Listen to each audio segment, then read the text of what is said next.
Or Bill Huizenga from Michigan, Representative Huizenga from Michigan, Republican. What did you hear in the president's speech tonight? Well, quite honestly, what came to mind and I wrote down on my notes was rose-colored glasses as he's talking about, the shadow of the crisis is past, and, tonight we turn the page, and it's like, I'm not sure that the American worker feels all of that. There were stagnant wages, lots of questions yet about their health care. Hours and upward mobility are in question. And so I don't think we've sort of crossed the Rubicon here to add another metaphor into this all. But we've got to come together, though, and figure out how we get this economy running.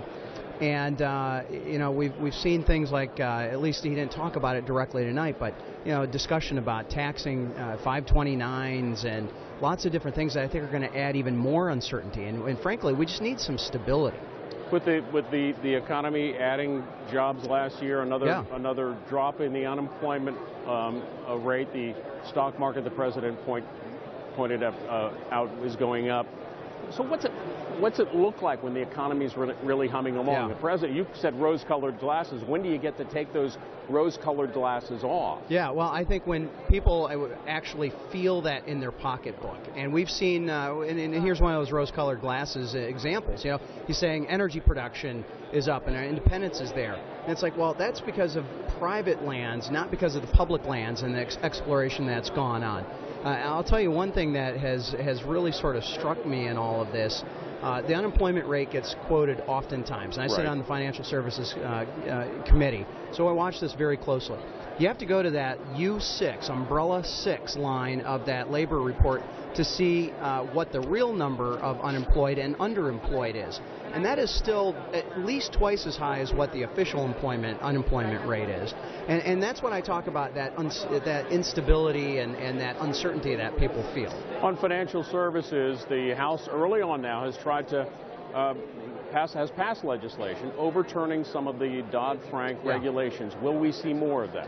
Yeah, I think you can, and it is what it needs to do is make Dodd-Frank workable. And I don't think it's been helpful that the president these veto threats. This is not holy scripture from on high that can't have a jot or tittle changed here. I mean, this is flawed work. There's never been legislation in my experience, both in the State House and here, that's perfect first time around.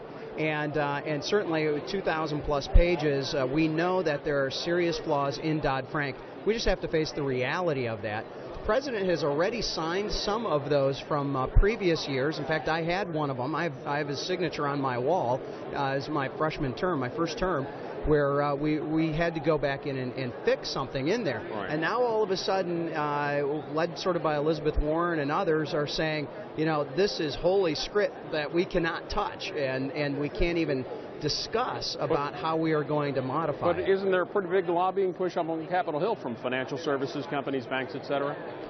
Credit unions, insurance companies, people that are getting dragged into regulations that even Barney Frank and Chris Dodd said weren't the intent. And I think those are the kinds of things that we have to face and try to fix. Bill Huizenga, Representative from Michigan, Republican, thanks for being with us thanks. tonight. Appreciate it. We move on to